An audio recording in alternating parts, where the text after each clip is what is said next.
Thanks, Jay. I want to go back to Fast and Furious because what you said the Attorney General said is not what he said. He said, quote, and this is in May of this year, quote, I'm not sure of the exact date, but I probably heard about Fast and Furious for the first time over the last few weeks.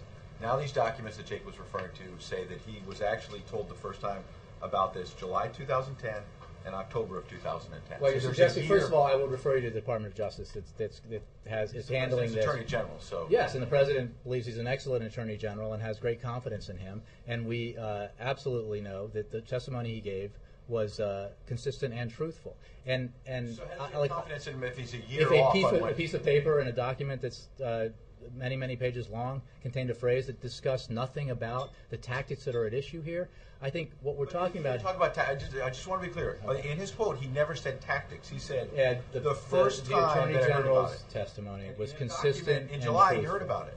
Consistent and truthful. Okay, but you're not addressing the fact that he was not talking about questionable tactics.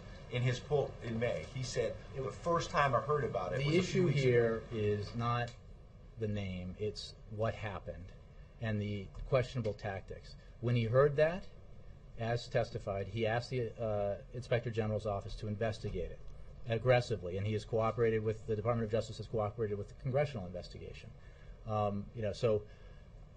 What he's testified to is consistent and truthful, and the cooperation, both the fact that he believes it was a problem that needed to be investigated, is demonstrated by the action he took, and the department has cooperated with the Congress as it looks into the matter. So clear of any confusion, when was the first time the President... No, not the Attorney General. When was the first time the President heard about this program? Well, as he said in public, in a press conference, he heard about it when he read about it, and that was sometime earlier this year. I think the press conference was in El Salvador when he was on that trip, and he referenced having heard about it recently. I don't have a specific day.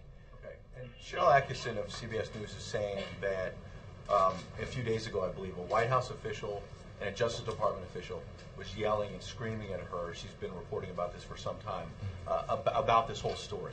You were a reporter once. Mm-hmm. When government officials start yelling at you, sometimes it's because they're getting defensive, right? But first of all, why would they be yelling at her? First of all, I have no insight into the conversations she may or may not have had. Second of all, I know that you guys are all hard-bitten veteran journalists and probably don't complain when you have tough conversations with your sources sometimes. Again, this is just generally speaking. I don't know about it. I think it's... She's an incredible reporter. When you say, I'm not sure what conversations she had. I mean, she said this on the record that she was yelled at and screamed at. Why would the administration be yelling at her about this story? I take issue with the report. I don't know that it's true. I'm just what I think is that I know you are tough enough to handle an extra decibel or two in a phone conversation. I'm not sure that happened here, but it's a surprising complaint.